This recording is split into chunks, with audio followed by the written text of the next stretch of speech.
Туған жер көз жетпейтін көксеңгірім, қызылқұм жотаңдағы өскен бұрым, көктегі тырналардың қиқуымен көштері үйлесіпті көшпендінің. Сіңірген далалықтар ақылақты, ғаламның әсемдігін бақылапты, адамға табиғатқа жанашыр боп, шуағы ізгіліктің шашырапты. Адамдар айдармандап шықты аспанға, таста жоқ таласқанға, ұстасқанға, табиғи өмір сүру пайда болған, топырақ, су, ауа, от ұштасқанда. Халқымыз ежелден ақ өнерді қастерлеп, жоғары бағалаған. Соның ішінде шоқтығы биік болған айтыс өнерін ерекше атауға болады. Айтыс ежелгі салт дәстүрдің нағыз қайнар көзі. Өлеңін сүйсіне тыңдап, айтыскерлерге шабыт сыйлайтын көрермен өткен ғасырдың соңына дейін айтыстан бір шама қол үзіп қалғаны тарихтан белгілі. Алайда өнердің құдіреті түбінде жарық етіп, қалың жұрт айтыспен қайта қауышты. Біз кішкентай кезімізде айтысыпты үйтіп дегенді естетіміз, бірақ біз өзіміз айтыс көрген жоқпыз. Біздің көрген айтысымыз Манап Көкөнов Надежда Грушникованың екеуінің айтысы. Солардың айтысын көріп, қатты бір ызаланғаным есімде. Шаңғылдарға мұңымыз шағып, біз жүрміз жаңағы. Күл шығарып от жағып. Орыстың қыз біздің орнымызға айтыс батыр деген сияқты бір намыс па бір нәрсе. Ызама денемді қайнатып. Бойында ананың ақ сүтімен дарыған суырып салмалық қасиеті бар тұлғаларды ел жұрт жиындарда асыға күтетін. Соның нәтижесі болар, қазақ айтыс өнерінің жыр күмбезіне өзіндік өрнек, қайталанбас нақыш әкелген өнер дөлдөлі қаншама. Соның бірі де бірегейі Әселхан Қалыбекова. Қазақтың арқалы ақын қызы 1953 жылы 22 сәуірде әлемнің екінші ұстазы, әйгілі философ Әбу Насыр Әл-Фараби шыққан киелі отырар жерінде дүниеге келген. Әселхан апа белгілі халық ақыны Ергөбек Құттыбайұлының ұрпағы. Жастайынан сөз өнеріне жақын болып өседі. 1966 жылы Көксарай елді мекеніндегі Мұхтар Әуезов атындағы орта мектебін тәмамдайды. 1970 жылы аудандық мәдениет бөлімінде, аудандық газет редакциясында қызмет етсе, 1971-91 жылдар аралығында аудандық ауа райы мекемесінде бақылаушы қызметін атқарған. 1981 жылдан бастап жыр додасына қатыса бастады. Одан кейін енді ол айтыскер боламыз деген ойда жоқ. Арысбек Тәжиев деген жаңағы парторгымыз болатын Көксарай ауыл ұжымының совхозының сол кісі бір УАЗик машинамне дулақсы УАЗикпенен жетіп кепті. Не болды десем, ойбай, осы Әселхан айтыс қолға алынып жатыр. Сен ақынның тұқымысың, сен айтыспағанда кім айтысады? Айтысқа қатысасың. Ой, көке айтсамай, мен домбыраны ұстай алмаймын қолыма. Қалай айтсам? Жоқ, айтысасың. Ол уақытта бір мықты тәртіп қой енді. Партия қайда болса жеңіс сонда. Партия айтса болды, ол орындалу керек. Темір Сапқызын айтса екенбіз.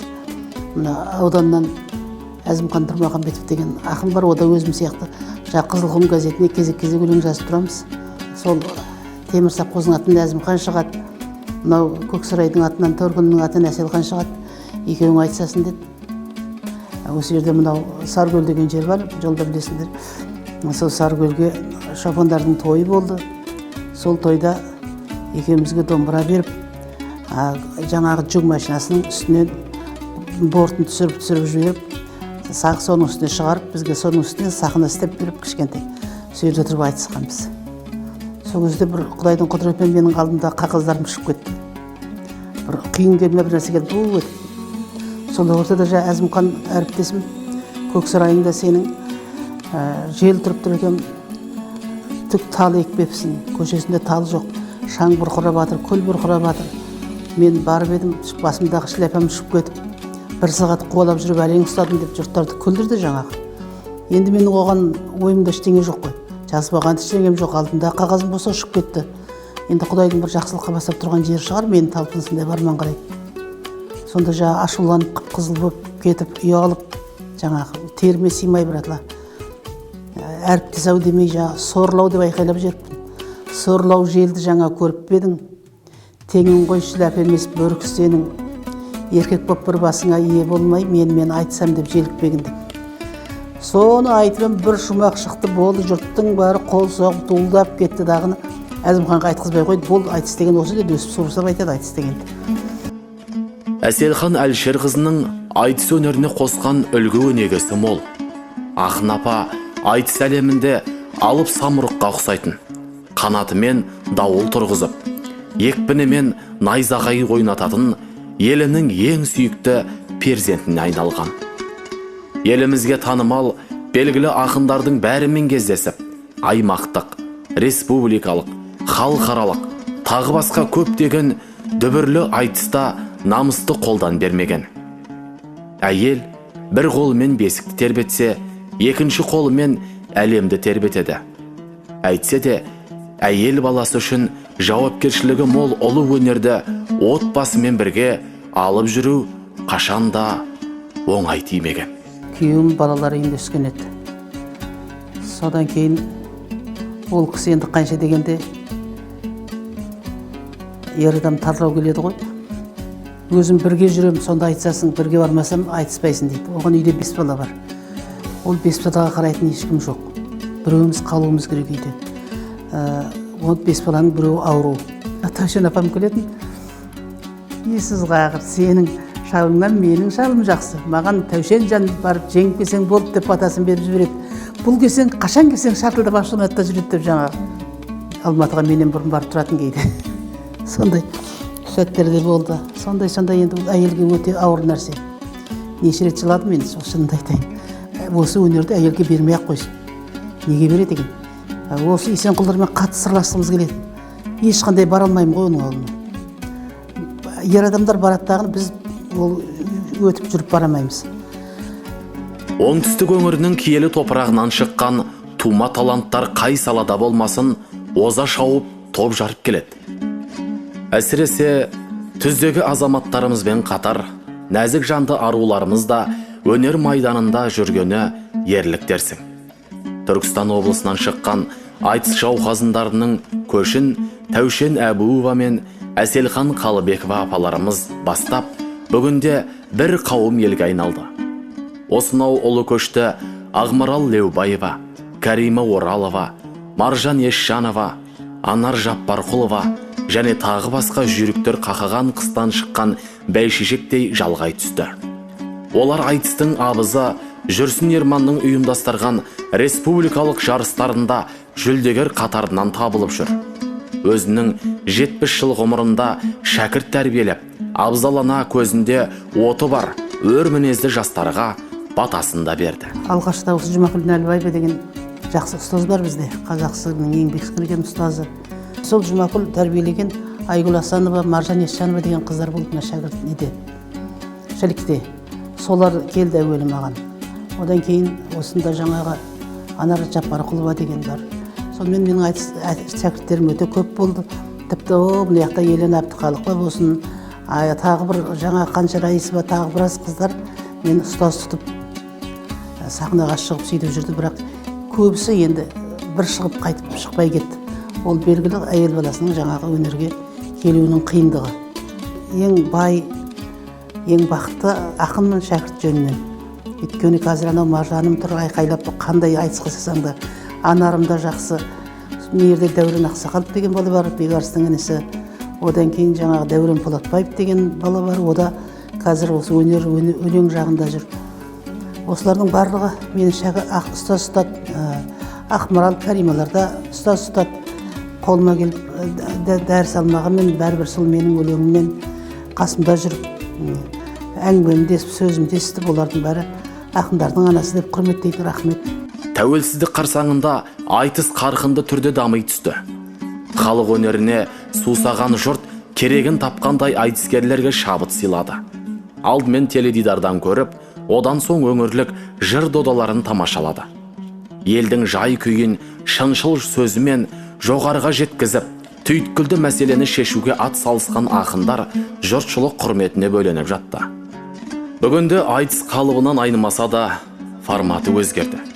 Ел егемендігінің 30 жылындағы айтыстың сіз бен біз білмейтін қызықтары жайлы Әселхан апамыз былай деп баяндаған еді. Біздің уағымыздағы айтыста біз өте намысқой болдық. Біз осы жақтан барамыз, ол айтысатын адаммен сахнада бірақ көрсеміз. Оған дейін біз не айтамыз деп келісу болмаса, біз оны алдын ала кім екенін білу деген жоқ қой. Ол уақытта айтыс ендіріп салынбақ. Тіпті мен таңғалатынмын. Мен күлсем, халықта күліп отырады. Мен сәл қиналып қалсам, халықта қиналып, мен бетім қызарса, халықтың да беті қызарып тұрады деп ойлайтын. Солай бір халықпен етене табиғи араласып кеткен айтыс біздің айтысымыз. Сондықтан ба ол халықтың жүрегінде осы уақытқа дейін жүр. Қазір Ақтөбеге барсам, мысалы басқа облыстарға барсам, сол баяғы халық көргендер ұмытпайды. Жастар әрине біле қоймайды. Ал енді қазіргі айтыстар енді өздерінде көз ашығыдан байқап жүр. Қазір келісіп алу деген бар. Сосын бір-бірін бұрыннан біледі. Біздің кезімізде жеке басына тиіспеңдер ақынның деп, ол кәдімгі мың қылып оны ондай жасатпайтын.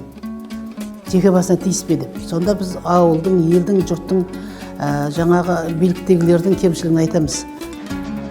Ұлттық өнердің қаймағы іспетті бұл аламанның ұлт тәрбиесіне тигізер ықпалы зор. Қарсыластың сөзіне ұтымды жауап айту, мұқият тыңдай алу, елге шынайы жеткізу, жабырқаған жұрт көңілін әзілмен қуанту, бір сөзбен айтқанда суырып салмалықпен шешендік өнердің нағыз көрінісі дерсің. Қазір естігенін сол сәттек ұмытатын өскелең ұрпаққа сөз өнерінің пайдасы зор. Бүгінде Әселхан Қалыбекованың бастамасымен Отырар ауданының орталығы Шәуілдірде ақындар мектебі жұмыс істеуде. Ақын апаның батасын алған шәкірті Гаухар Жүсіпәлиева бойында таланты бар балаларға ұлттық өнерді дәріптеп, ақындыққа баулуда. Бұл қызда менде оқыған. Қазір енді ол айтыскер болып кетпесе де, қазір қанша шәкірттер тәрбиелеп жатыр. Осы қыздар ақындар мектебінің жұмысын істеп жатыр қазір. Замананың заңғар жазушысы Мұхтар Әуезовтің «Шаянға барсаң әншімін деме, созаққа барсаң күйшімін деме» деген сөзі бар. Ел арасында осы сөзге тіркес ретінде «Отырарға барсаң ақынмын деме» деген сөз жалғасып кеткен. Бұның сыры отырарлық ақындар көшінің толастамауы, Әл-Фарабиден Әселханға дейінгі жалғанған ұлы көштің бүгінге дейін жалғанып келе жатқандығы осының куәсі. Белгілі ақын Исраил Сапарбай қаумалап қалың жұртың жан-жағынан келіп тұр, кең сарайға шам жағылған, айгілі айтыскерлер шыға берсін айтулы Әселханның қамзолынан деуі тегін емес. Әселхан апамыздың жолын жалғаған, нәзік жанды, жүрегіне Алла нұры берген ақындық өнерді жалғаған әпкелеріміз өте көп. Осы Әселхан апамыз бастаған әдемі көштің ізін жалғап келе жатқан, өзім де осы Отырар өнер және саз мектебінің ақындар сыныбында мұғалім болып жұмыс жасап келемін. Сонымен қатар біраз шәкірттер тәрбиелеп жатырмын. Өмірді текке сүрмеуді аманат еткен дана халқымыз ел пайдасына адал қызмет етуді құптайды емес пе? Қолына тек домбыра алып сахнада айтысудан бөлек, қолына қалам ұстап, жыр жинақтарын өлең сүйер оқырманға ұсына білді. Бұл арқылы біз Әселхан Қалыбекованы айтыскер ғана емес, жазба ақын ретінде танимыз.